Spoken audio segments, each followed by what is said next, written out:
Kashmir issue, Bharat Pakistan সংঘাতকে কাজে লাগিয়ে চীন নিজেদের অস্ত্রের পরীক্ষা চালিয়েছে বলে বিস্ফোরক দাবি করেছে যুক্তরাষ্ট্র।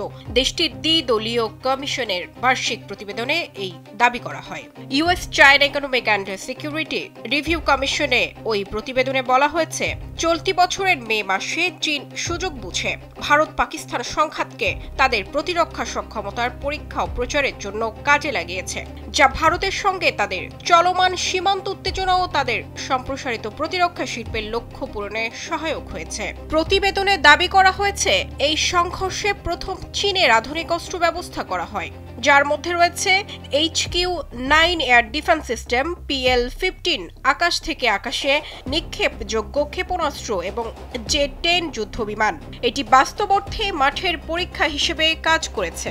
ভারত পাকিস্তান সংঘাতের কয়েক সপ্তাহ পর চীনের দূতাবাসগুলো তাদের অস্ত্র ব্যবস্থার সাফল্যের প্রশংসা করে এবং জুন মাসে পাকিস্তানকে J-35 পঞ্চম প্রজন্মের 40টি যুদ্ধবিমান, KJ-500 বিমান এবং ব্যালিস্টিক ক্ষেপণাস্ত্র প্রতিরক্ষা ব্যবস্থা বিক্রির প্রস্তাব দিয়েছিল, যা অস্ত্র বিক্রির বৃদ্ধির চেষ্টা ছিল।